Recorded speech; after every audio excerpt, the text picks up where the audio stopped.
Welcome to the Gay Buddhist Forum, where teachers from all schools of Buddhism offer their perspectives on the Dharma and its application in modern times, especially for LGBTQI audiences. These talks are offered freely to the world and made possible by appreciative listeners. If you would like to support our efforts to share the Dharma with underserved audiences, please visit gaybuddhist.org. There you can donate, find a list of upcoming speakers, or enjoy many hundreds of these recorded talks dating back to 1996.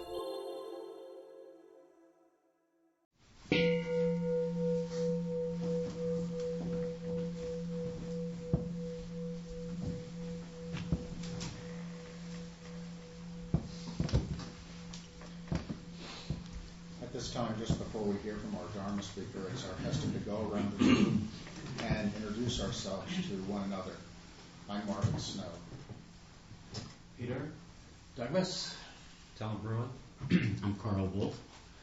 Rich Aronell. Baruch Golden. Cass Brayden. Junior. Craig. Anthony. Jim. Gary. Theodore. Bill. Chris. Jay. Mark Olson. Larry Wish. Arthur Pena. Dennis Maylin. Marty. Rule. Daniel. Guy. Peter Dell. Tim. David. Michael Murphy. Charlie. Todd. Darren. Jim Stewart. Mark. Lisa. George. Daniel. Jeff. Ari Klein. Ray Dyer. Robert. Joe Good. Bill Childs. Richard Azzolini. Rudolpho Carvajal. Paul Shepard. Michael. Scott Davis. Lee Robbins. Elliot. Will Murdoch. Peter. Sue. And our Dharma speaker, Susan Moon. Is anyone here for the first or second time or returning after a long absence? Yes, and your name again? Elliot. Elliot, welcome, Elliot. Rudolpho. Rudolpho, welcome. Charlie. Charlie, welcome. And Craig. another one? There? Oh, yes. And your name again? Okay. Welcome all of you. During the social half hour after our Dharma talk, longer-term members would like to extend a hand of welcome to you. So please mix with people and ask any questions you might have. We're glad you're here. Okay, with that, I want to introduce Susan Moon, our speaker this morning. She's been with us before, and we've always enjoyed her Dharma talks. Susan is a writer, teacher, and until recently editor of Turning Wheel magazine. She is the author of The Life and Letters of Tofu Roshi, a humor book about an imaginary Zen master, and she's editor of Not Turning Away, The Practice of Engaged Buddhism. Her short stories and personal essays have been published widely. She has been a Zen student since 1976 and is now with Norman Fischer's Everyday Zen Sangha, where she has received lay entrustment, a lay version of the Dharma transmission from Norman Fischer. She's the mother of 2 grown sons, too. With that, Susan, I'd like to turn it over to you. Thank you, Marvin. It's very nice to be here again. I really appreciate this Sangha and the wonderful welcoming spirit you have in the spirit of community. It's great to be here again.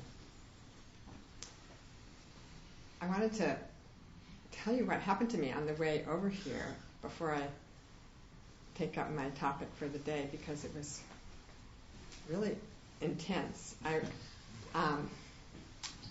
was driving over the Bay Bridge, and as I came through the toll gates, you know how the lanes kind of merge into fewer lanes, and I merged, and I kind of cut in front of somebody who was merging into the same lane as me, I guess. I didn't really realize it, and I didn't realize that this car was close to me.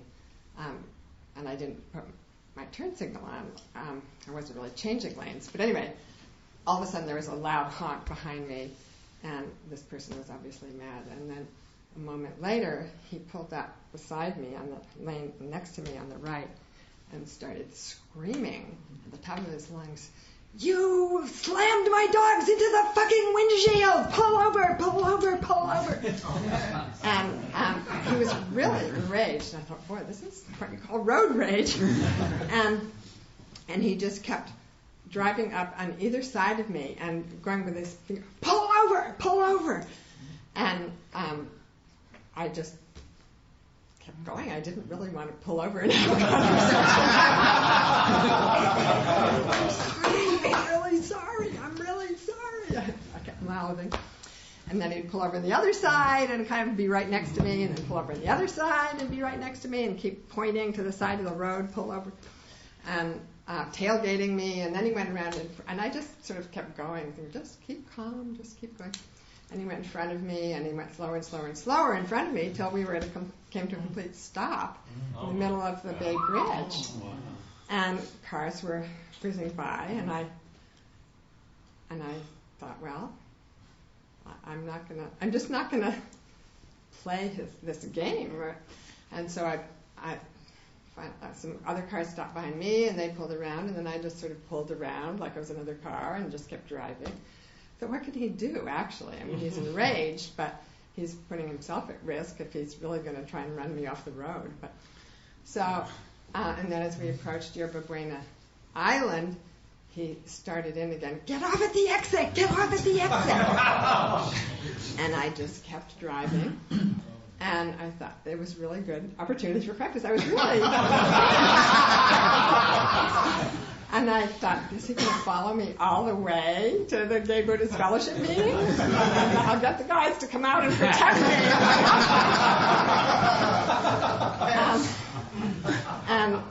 And so I just kept breathing and kept going, and he stayed right behind me, and I figured, time is on my side. He probably, he'll calm down. He just can't sustain this anger forever, and maybe the bridge will be long enough that he'll calm down. And then I actually started to try to sincerely, not in a fake way, sort of send him loving kindness. I think this man must really be suffering. And the people around him in his life are probably suffering, and his dogs might even be suffering. And I hope he can calm down, and I hope he doesn't have to feel that he has to spend his entire Sunday morning chasing some woman around San Francisco to beat her up. That would be a waste of his time. So somehow, when we finally came across the bridge, he suddenly pulled out from behind me and just zipped off at the first exit by Fremont Street there, or whatever it is. And I raised a big sigh of relief. So that was my most recent practice opportunity. But I did, and I was trying to think, well, what is the lesson here? And I think, my heart is still kind of beating from it, because I was genuinely frightened, because you read about the crazy things people do on the highway when they're incensed, and cars are lethal weapons. So anyway, I just thought, just try to keep calm and extend your circle of calm outwards. So anyway, here I am. Is there anything we could do to help you release it, or? Oh no, I think just telling you the story really helped. That's one reason I wanted to share it with you, and to sort of remind myself that all is well, and I'm grateful for the precious opportunity of human birth. And really, I do think that just keeping calm and following your breath helps. And I was actually consciously following my breathing too as I was driving, and vowing to be really careful about merging and looking in the rearview mirror and signaling to a fault.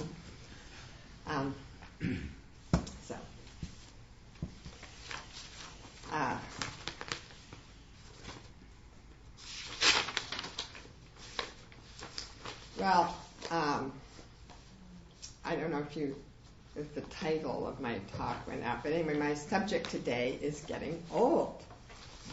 And I want to start by telling you the story that you probably all know about how Shakyamuni Buddha, when he grew up in the palace, he was totally protected by his father from all signs of suffering in the world. His father, the king, wanted him to just have a happy life free from sorrow. But when he was a young man, he went out of the walls of the palace in a carriage from the palace with a companion or a carriage driver, and perhaps his father decided that he was old enough to go see a little bit more of the kingdom, to understand more what his responsibilities would be when he became king, which is what his father wanted him to do. And anyway, he saw that day for the first time an old person, a sick person, and a dead person, and he had never seen such a thing in his life. And he said to his companion, "What is the matter with these people?" And one wonders how his father managed to keep the old, the sick, and the dead from his view all that time inside the palace compound. Dead, yes, you can bury dead people pretty quickly. I guess you can put sick people in an infirmary pretty quickly. But old people, you wonder, didn't he have any old tutors or any old great aunts or uncles or anything? But anyway, that's not in the story. I guess he didn't. This old man was bent with age, and I imagine his companion saying to him, "Well, yes, this person is suffering old age because he's been around for a long time, and he's bent with age, and he has osteoarthritis in his knees, and he has a sore hip, and he can't digest very well, and he probably doesn't remember what village he even lives in." But these three people were the first three of the four heavenly messengers, they were called. And then after he saw them, Shakyamuni saw a monk by the side of the road walking along with his begging bowl, and he asked, "Who is that man?" And his companion said, "Well, he's a spiritual practitioner, and he's given up the ways of the world and let go of riches, and he lives in the forest, and he's seeking the truth." And so all four of these people were the four heavenly messengers because they came into Shakyamuni's consciousness to remind him that this life is impermanent and that our purpose can be to awaken our hearts and focus on what is most important, and that all of us will experience old age, sickness, and death. We won't all necessarily experience old age, but if we live long enough, we will, and we certainly will all experience some form of illness in our lives, and we will all die. So this was a great teaching for Shakyamuni. And I used to wonder long ago why old age was included in these three terrible sufferings, but now I'm beginning to find out. And I find it affirming that in the teaching story it is considered one of the forms of suffering that Shakyamuni saw, because then it makes me feel less of a sissy when I think sometimes that it's hard. But I'm not. I have a lot more hard stuff to come, I realize. But anyway, we all have the opportunity to learn from these heavenly messengers. And as far as age goes, we're not all old, but we're all moving in the same direction. We're all going that way, and we're all actually aging at the same rate, even though we might be at a different place along the timeline. And we all know people who are old in our lives. And there's different... old age does have a way of receding as you approach it. You think people are old. They get what you think is old gets older and older and older. But still, I think the point comes when you actually seat yourself on the old side of the line.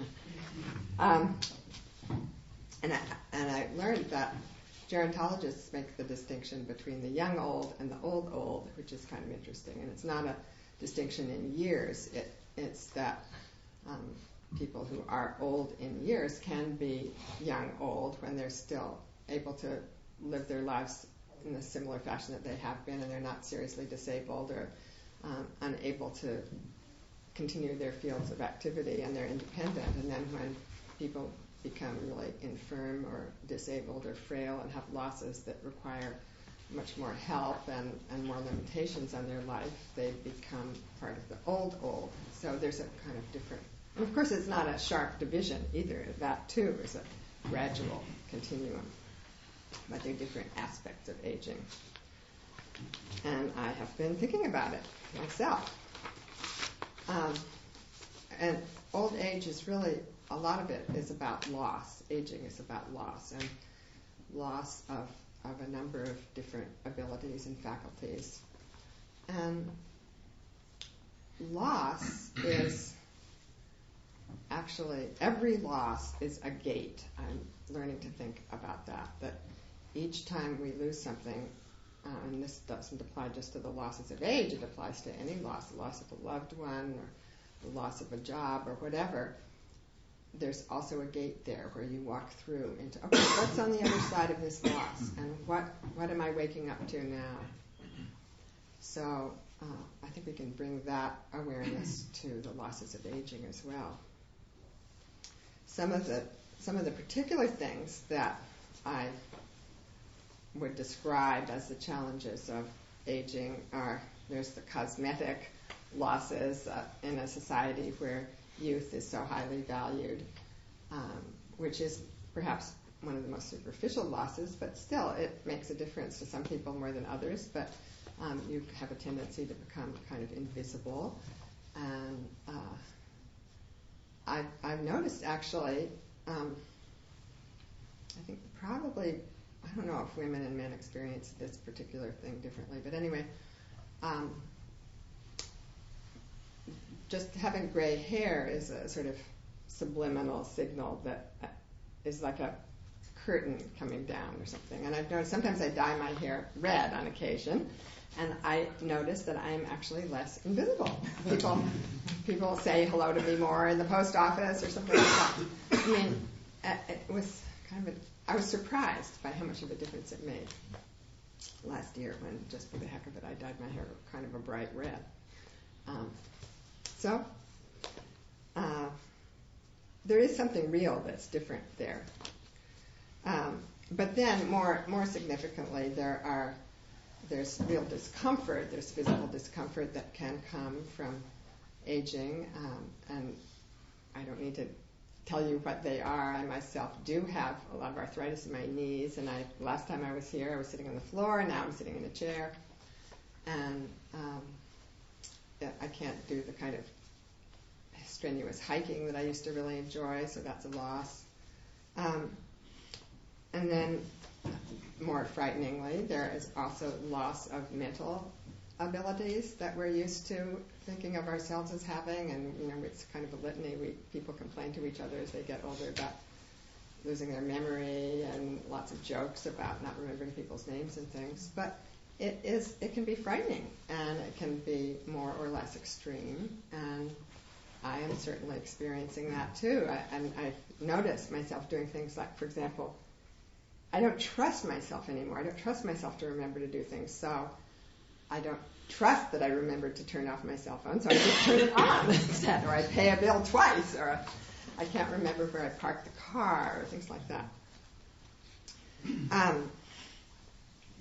So those are all things that we can find ways to work with and try to approach with some curiosity and kind of challenge of okay, how am I going to work with this, and what is this helping me to understand about human life, and how can I just enjoy the fact that I really am more in the present now, since I can't remember what happened 5 minutes ago. I'm here right now.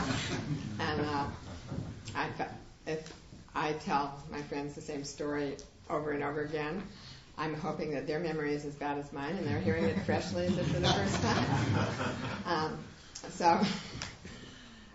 There's, I think, approaching it also with humor and lightness is a very significant tool. It's not a trivial thing to apply humor to this situation, and not to take ourselves so seriously.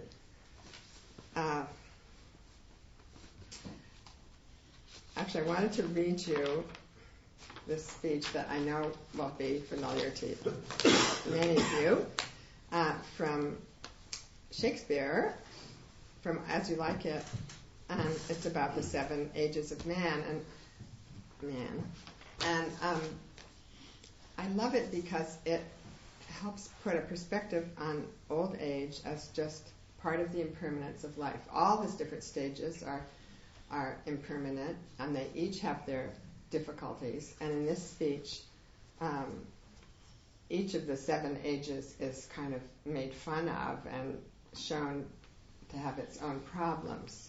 So, and it's very, it's Shakespearean language. But anyway, it goes. All the world's a stage, and all the men and women merely players. They have their exits and their entrances.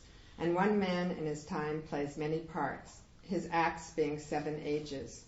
At first the infant, mewling and puking in the nurse's arms. Then the whining schoolboy with his satchel and shining morning face, creeping like snail unwillingly to school.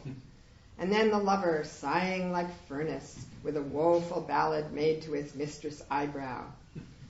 Then a soldier, full of strange oaths and bearded like the leopard, jealous in honor, sudden and quick in quarrel, seeking the bubble reputation even in the cannon's mouth. I think that man driving the truck today, in that stage of his life. And then the justice, in fair round belly with good capon lined, with eyes severe and beard of formal cut, full of wise saws and modern instances, and so he plays his part.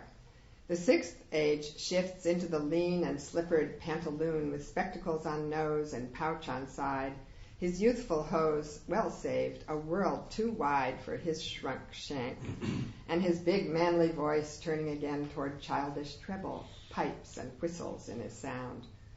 Last scene of all that ends this strange, eventful history is second childishness and mere oblivion, sans teeth, sans eyes, sans taste, sans everything. So we all do it. We all get to go through this. And as far as we get along the path, we go through these stages. And all of them have their attendant problems, and old age is just one more impermanent stage. And so it kind of goes very well, I think, with the Buddhist teaching of no fixed self, that you can't really cling to who you are at one moment because that's going to change. So I wanted to speak especially about some of the things I've experienced in connection with retiring from my job editing Turning Wheel, which I did last summer. And I chose to retire, and I was really looking forward to it because I want to spend more time teaching and writing in particular.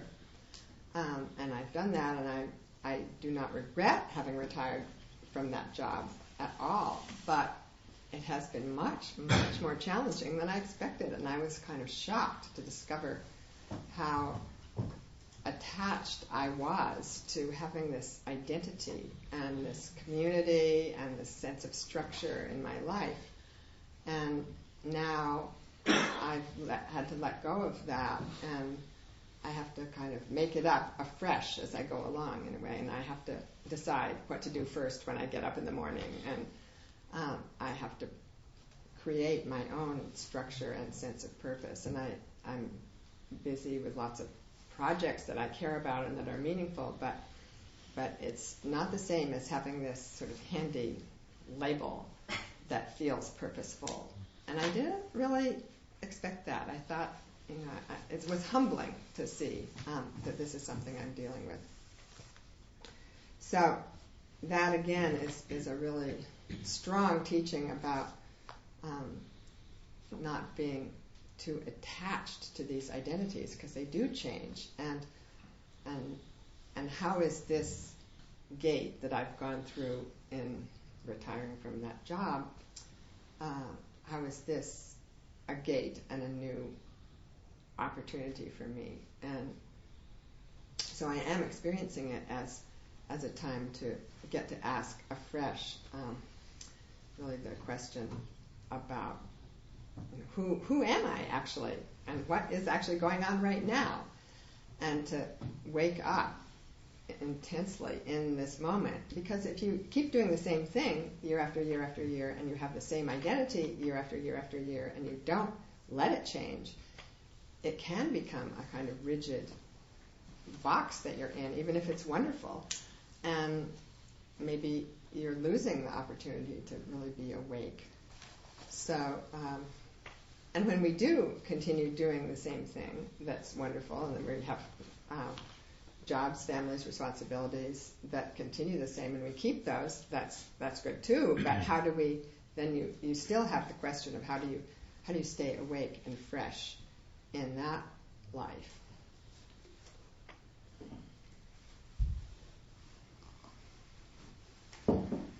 So retirement provides a particular opportunity.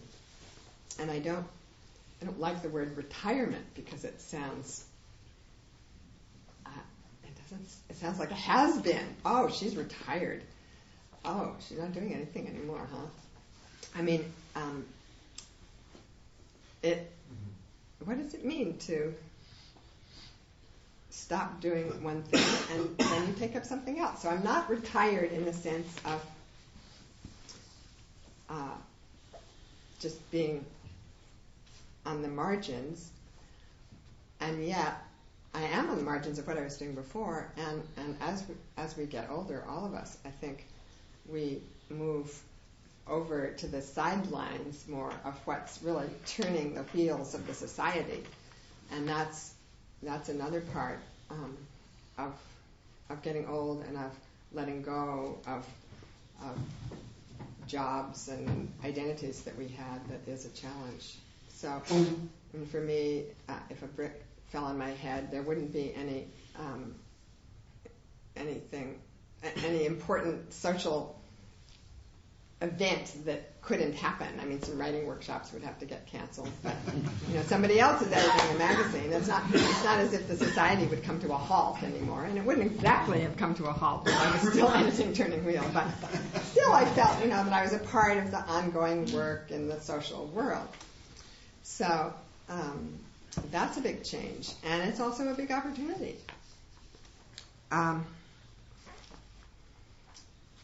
So let me see what else here.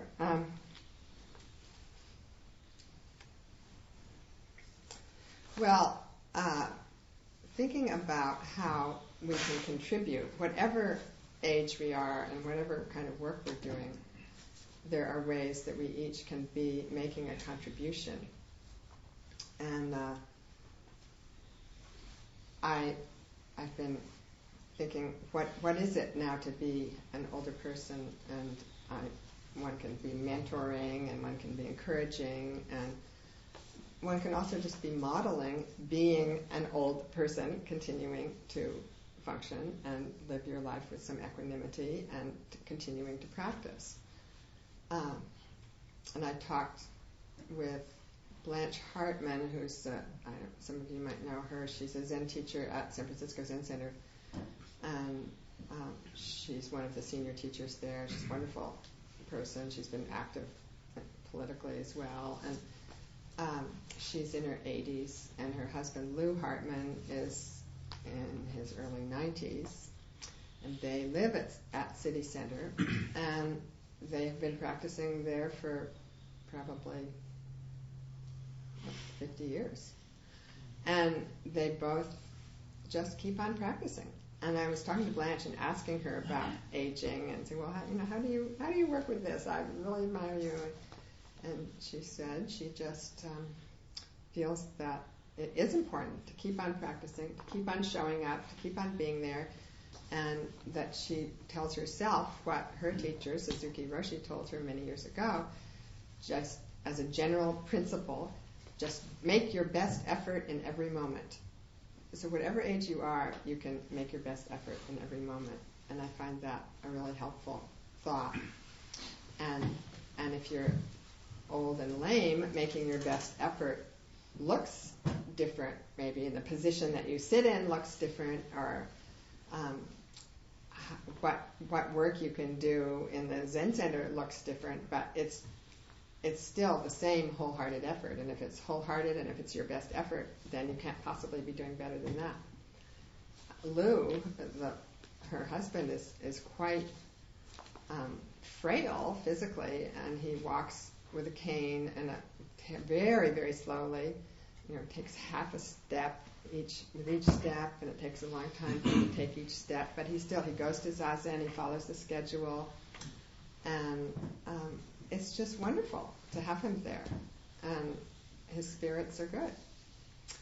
So that's a huge accomplishment.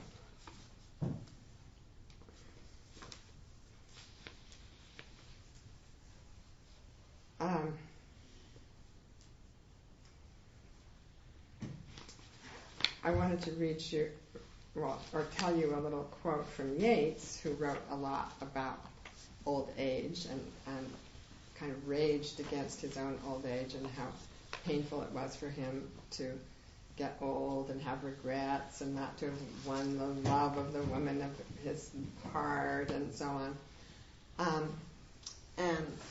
But he writes wonderfully about it, and in one poem he says, this is from Sailing to Byzantium, he says, "An aged man is but a paltry thing, a tattered coat upon a stick, unless soul clap its hands and sing, and louder sing for every tatter in its mortal dress."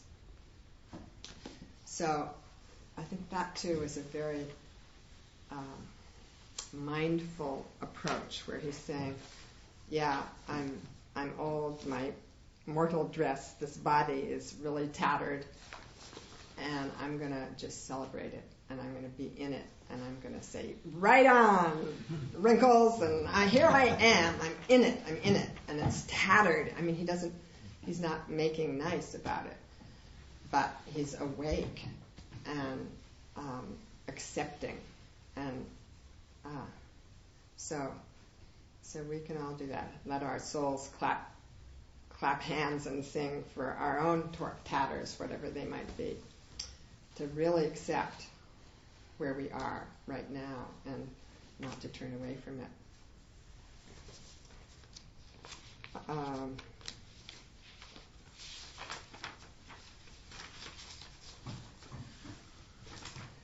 When I was a child, I was thinking that I didn't have an identity the way adults do.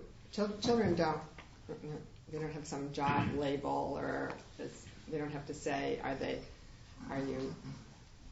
what is your sexual preference? Are you married? Are you divorced? Where do you work? You don't have to fill out all those things, and you don't have all those labels attached to you when you're a kid. You don't know who you are except who you are being that day as you're running around. And that we can kind of return a little bit to that spirit, perhaps. And when I was a child, I was a tomboy, and I was climbing trees all the time, and I was approaching the world with a lot of curiosity about, what is this world, and how do I get up into this tree, and collecting stamps and starting clubs and having all kinds of curious activities and explorations in the world, and with no agenda at all. And I realized that I can still do that. I can't do it by climbing trees now, but I can bring that curiosity to the stage of life that I'm in now, and that I, again, don't have to be beholden to labels in the same way. And that when we're in the middle of our lives and creating our careers and work and finding what it is that we want to contribute, you do have a different kind of responsibility to finding out who you are in a social sense. But I think as we get older, there can be more of a return to just looking inward and asking, what does it mean to be sitting here and breathing the scent of these plum blossoms on this amazing spring day? So I think that curiosity and that not knowing of childhood can be something to bring into our lives again. And children, we ask children, or I don't know if people still do, but when I was a child, and I certainly have asked, what are you going to be when you grow up? And we're always asking them, what are you going to be when you grow up? And interestingly, the question is not what are you going to do when you grow up, it's what are you going to be when you grow up, as if it is a definition. We're attached to these kinds of definitions, and to break away from them is hard work. And children aren't so interested necessarily in that question. I mean, they may have answers, but they're not really worrying about it over much when they're really little, I don't think. And I was also remembering my own grandmother when I was a child, who I loved very dearly and was close to. And when I was realizing that when I was little, I didn't know that old was bad and young was good. Nobody had taught me that. Here was this wonderful person I loved. She was definitely old, but that was who she was. You know, it was just as good as anything else. And she walked with a cane, and she was pretty lame. But she used to, when I visited her, I used to get into bed with her in the morning, and she would open up her arms, and she'd invite me to come and snuggle up in bed with her. And she wore this black sleep mask that I thought was the weirdest thing. It made her look like the Lone Ranger or something. And she would take off her sleep mask and welcome me into her bed. And I remember her, the flesh on her upper arms that sort of hung down, and it was very pendulous and soft and smooth. And I just thought it was so wonderful. I loved it. It was so cool and soft. And I just think, isn't that great that a child would think that was so wonderful? And now, you know, it's a horror. Oh my God, is it like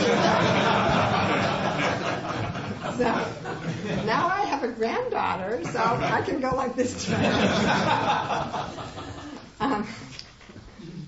I haven't quite achieved my grandmother's level of nice soft flesh, but I'm working on it.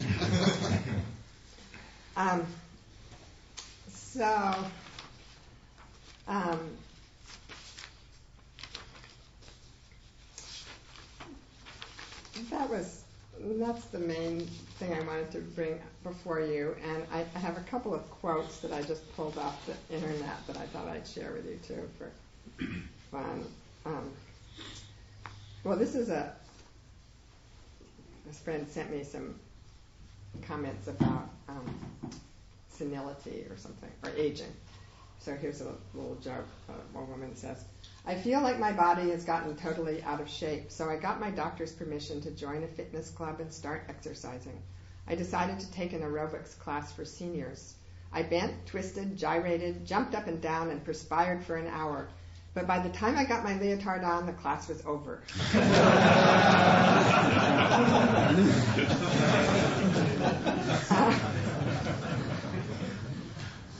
So now here's a Chinese proverb says, "Men grow old, pearls grow yellow, there is no cure for it." Plato said, "The spiritual eyesight improves as the physical eyesight declines." Somebody named San Banducci, and I don't know who that is, said, "Old age comes at a bad time." Leon Trotsky said, "Old age is the most unexpected of all the things that happen to a man." That's really true, I think. That's what's so surprising. Wait, this wasn't supposed to happen to me. We kind of have the idea that, you know, if we just really keep exercising and keep taking our vitamins and listen really hard, we won't. It's like it's your fault if you get deaf and lame. And if you're young, you kind of forget that it isn't really the fault of old people when they get old. So you might as well expect it. Edith Wharton said, "In spite of illness, in spite even of the archenemy sorrow,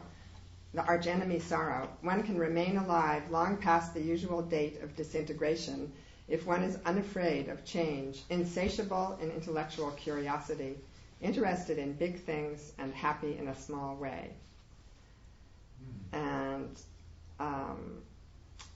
maybe I'll just end with this one. Adolf Zukor, I also don't know who that is, on approaching his 100th birthday said, "If I'd known how old I was going to be, I'd have taken better care of myself." So, let's have some discussion. We have some time to discuss. I'd like to make two comments. One is, there was a period of time when I did dye my hair, not for a very long time, and it was very interesting how people responded to me and how people respond to me now that I have gray hair. And I just came to the conclusion that, you know, it wasn't worth it. I really wanted to speak who I am. And then the other thing is a gay man who does not have children or biological children, One of the things that I'm concerned about as I get old, unlike my parents and my grandparents, they had an extended family, and when my parents were dying, my siblings and I sort of figured out how to deal with that. And I have a community of friends, but I guess in my mind, the way I think I'm going to be able to handle that is, I guess I'm going to have to save money to hire someone to take care of me, or to at least, make me transition from that point of where maybe I'm disabled and I'm dying and I want to die in my house rather than in a nursing home. And so I kind of envy my parents that they had that opportunity, and I don't think necessarily that I will. I don't know how other gay men feel about that, but it's something. I don't mind so much getting old. In fact, I look forward to it. I would feel cheated if I got hit by a bus or had some mental illness, but I like the idea of being 85 and trying to ride my bicycle. But I do think as I get older, I become more marginalized, and in some ways I identify with my job more. It gives me some kind of a compass. Well, I think that's a very real concern, what you're bringing up, and I understand what you're saying about not having family generations following you who could be taking care of you, and that's a concern for others as well as gay men. But I'm single, so I don't have a partner. And I do have children, but they're far away. And then there are people who have children and families, but their families send them off to a nursing home, don't want to take care of them. So, there's no guarantees, but you do definitely know already that this is something that you want to think about and prepare for. And again, it brings us back to the importance of our communities of friendship that we are creating for ourselves all the time when we're younger, too, which is all preparation for getting older, that we're always creating our families in a way, the real life families that we live among. And then the idea of saving, it's expensive to be old too. That's another difficulty, which our healthcare system isn't helping us with very much, but those are definitely real concerns. Yes. I love the story of the Buddha leaving his palace, because I think it's so pertinent to our own times. We're that Buddha too, and we're pampered by our culture and protected from old age, death, and sickness. We've got Botox and plastic surgery and movies and TV that show us that everybody is young and beautiful. In so many ways, we live inside that palace in a contemporary culture, and I think we're dealing with exactly the same issues. And to have to make an extra effort, as Buddha did, to see the reality behind all that illusion. So thank you for saying that. That's so true. Yeah. We have a responsibility to know what's outside the palace. Yeah.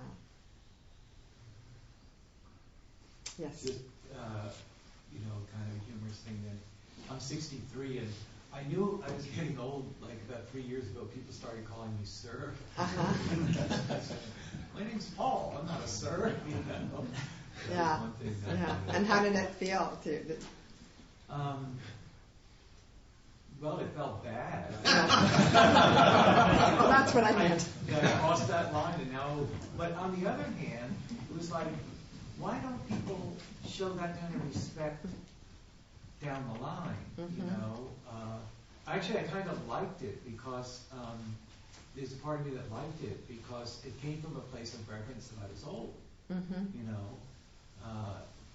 I liked that. And in a way, I didn't experience that until I got there. I didn't expect the same reverence as a person in day-to-day contact. But the gray hair that I occasionally dye, has gotten me a sir. And so there's, if I focus on the good things about that, it's really nice. And I have a hard time acknowledging the wisdom in me as I get old, but when I do, it's quite precious, and quite it's quite wonderful. Everything that I've done has brought me to this moment, and and I've done a lot. So that kind of feels good. The other stuff you said about the body, I already had one knee replacement, and it's tough. You know, it really is tough. But I like your invitation, you know, to focus on the humor and to focus on what aches it does bring, you know. And, you know, I've always had a yearning, you know, to teach, and in my own way I've started that, and that feels good too. That's great. That's so age appropriate. As Yeah. it is. I mean, really, it is wonderful to be able to find some respect for elders, and you know, we like the idea of respect for elders, but we don't think that means us. But yes, we can respect ourselves as elders, and as you say, to have confidence and to trust what you have learned in this life, and we've all learned so much, and that there's a lot of knowledge and a lot of wisdom in there from the experiences that we've had. Yes. I just think it's interesting in American culture there's so much age segregation, and most people just, you know, are only with people who are close to them in age, and I think increasingly there's less extended families and people are less used to being around old people or being around children. And I think particularly as you know, queer people, not that many of us are around kids, and you know, some of us don't even want to be around kids, and I definitely miss that. I wish I had more older people in my life, and that I had more younger people in my life. I think on the other hand, though, you know, being in some gay community groups, I had access to more, you know, of a range of ages, where, you know, my straight friends, when we were in our 20s, like everyone they was around was in their 20s, and I was going to gatherings where I would see men, you know, who were in their 30s and 40s and 50s and 60s, and I found that very comforting, you know, especially as a queer, to be able to see like, oh, well, that's how I could live my life, or oh, that's what might happen to me, you know, whereas I think some of my straight friends just didn't have any sense of that, you know, and everything was about, you know, being 21 and partying and not having access to that. And I also think it's interesting in, you know, in English and in the US, we don't, like in a lot of cultures, you know, in Russian you say babushka, which means grandmother, and it's something that you just say, you know, if you're waiting on an old woman, you know, when you're working retail, it's a way of saying, you know, honored grandmother, and most cultures have that kind of concept, and we don't. And we've also kind of abandoned just the things like saying ma'am and sir. Like, you know, even though I'm only 41, you know, I passed that other little hump, and now, you know, teenagers, when they wait on me, will occasionally call me sir, which they didn't, you know, a couple of years ago. But I think we noticed that because, you know, 20 years ago, a lot of people said ma'am and sir. And now it's much less common, and so it's a little more striking when you hear it. Yeah. And diversity of age is important to have, as we say. It actually looks like your Sangha, you're doing pretty well here. You've got a pretty good spread going. Yes? Yeah, I did a workshop a couple months ago on aging with about 25 gay men in Berkeley. And one of the things that came up sort of contradicted exactly what you were saying, is that in gay culture, you're young and then you're old. And there's no adult stage, and we lose the roles of being elderly. And, you know, as we get older in gay culture, we're kind of pushed off to the side. We don't have opportunities to be wise and to help younger gay people. That role doesn't seem to exist very much. And it's kind of a pity. I mean, you know, older gay men have a lot to offer to younger gay men, but I don't think we really have that kind of culture that we're permitted or we're asked to share our wisdom. You know? Maybe there are ways that groups like this, or the workshop you went to, are finding ways that you can make those offerings to older men, to offer something to younger men. Because there certainly must be lots of channels there, places of need too. But I don't know if it's hard to connect with them. Yes, Jim. I recently spent dinner with, also with my aunt, and she and my mother share the same very strong sense that they're done. Really? they've completed their arc. And as my aunt very poetically says, there should be a stepping off point that society honors, for people who have lived their lives and don't use up any more resources and are complete. And I was just very moved by her clarity, and that they're both just ready to die, and they don't really know why they're still here. They're not unengaged, they're not unloved, they're not uncared for. They're just done. Yeah. And I didn't feel very resourceful in responding to her. She says, I don't have the courage to kill myself. How old is she? She'll be 90. Pretty old. Pretty old, yeah. Apparently the Eskimos put old people out in an ice floe and say bye. That's exactly what she's thinking. And everybody knows that, and old people are ready to go on the ice floe. They don't object. They get on. And there is a sense of, the question about using resources is an interesting question. Yeah, but of course, our culture isn't one that knows where to put its resources. So I'd a lot rather use our resources to keep your aunt and mother going strong than what we are using them for. So. But yes. It seems that, thank you very much for your talk, I really appreciate it. It seems that perhaps the engaged Buddhism is something that's really calling us, as the gentleman was talking about before, to look creatively at some of those things. Yeah. Well, I hope you'll continue to share ideas with each other about how to do that too, because this is a good forum for it. Yes. Yeah, this is kind of a segue to what Jim said, but I work as a clinical director in a facility for people with Alzheimer's and dementia. And people are placed there because their cognitive functions are leaving, disappearing slowly. And this week I was having a talk with the interns, and the fairly new interns working in this facility, and one intern just said right out, she said, I'd rather kill myself than live in this place.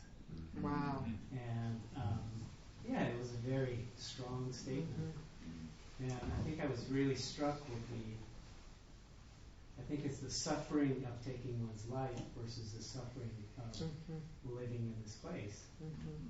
What did you say to her when she said that? I just kind of helped her reflect on that some more, and we talked about it as a group. And I stated eventually that I think I've come to a place, and I don't know if it's a better place or not, but I've come to a place where I would not take my life, and I would allow myself to be taken care of. Yeah. Because people are taking care of me. Well, that's another change in identity too that comes with aging. Is way short of Alzheimer's is just to let people take care of you. For people who are used to being proud and independent and powerful, it's hard to ask for help. But then with Alzheimer's, it's not as if you have the choice at a certain point. Oh, I think I don't like this anymore. I think I'll kill myself. A lot of Alzheimer's patients would not be able to do such a thing. So you have to make that, and you think, oh, it's coming down the road. I better kill myself first. Or it's you don't really get those choices necessarily offered to you. Yes. I'm very struck by the issue of older people and younger people in the gay community.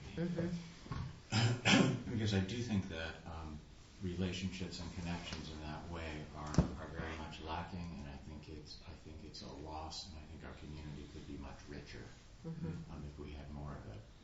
And I think that two emotions that come into play that I think keep that from happening more are issues of fear and issues of trust. And I think that we have older men have issues about the fear of being rejected by younger men that they might want to help nurture. I think we have fear of how others might look at us in terms of offering or having an interest in being nurturing that way.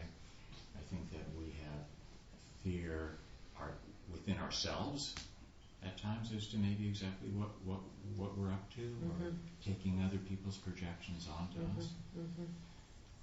So, I think that, and that's where I think the trust piece is come in. I think we need to get clear on some of this ourselves, and then develop with that clarity, develop a capacity to trust ourselves and our intentions. That's good. Thank you. Well, it's an ongoing conversation, I think. And I think at this point it has to be an ongoing conversation because I see it's all getting close to noon. So maybe we can continue talking. I'll be here for a little bit, and I'm happy to talk with you some more. And I hope you talk with each other, too, about just this issue, how to support each other across age differences. So thank you very much. Thank you, Susan. We have time now for a few announcements. Do we have a host this morning? I'm the host today.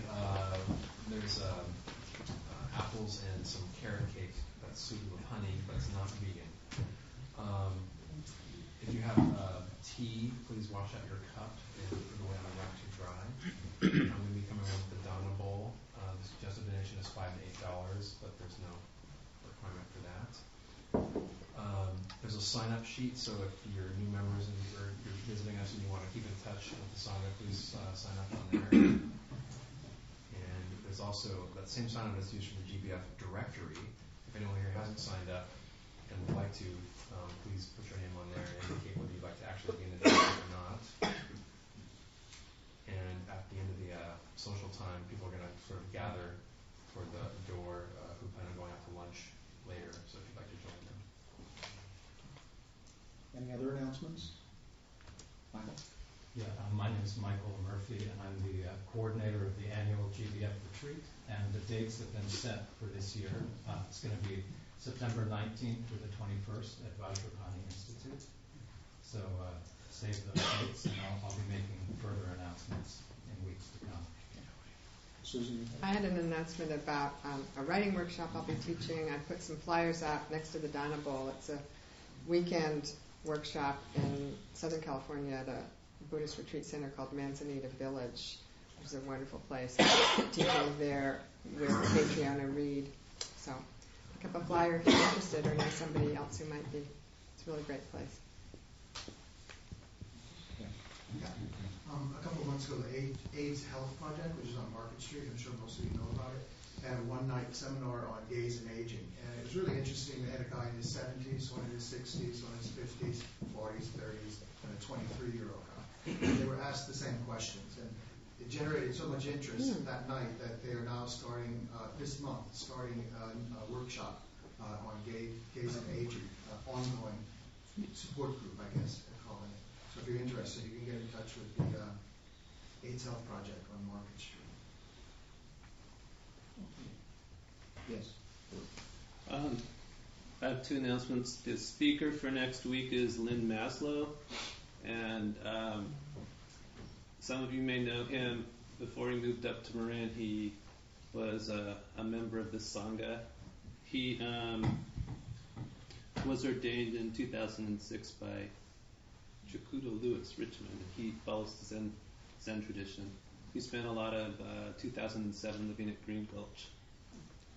And then the second announcement is that usually every 4 to 6 weeks we try and read letters that we get from gay prisoners with our prison outreach project. And today we're going to be reading letters, and it would be very good practice and compassion for several people to sit with us. We meet at 12:20 and read letters, and we try and respond to the requests that come in. So if you have time, we'll just be sitting on the couch out there, and if you can stay for 15 or 20 minutes, that would be great. If there are no other announcements, if we could gather in a circle, Susan will provide us with the dedication prayer.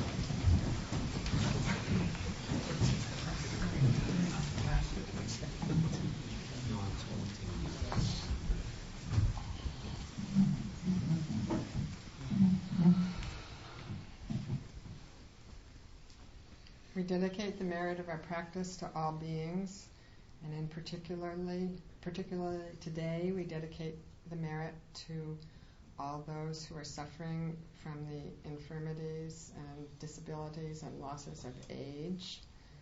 We send them and ourselves wishes for courage and equanimity and for feeling the support and love of friends, family, community, and all the Buddhas and ancestors. And may we all together, for as long as we are alive, share with each other our gratitude for the precious gift of human birth.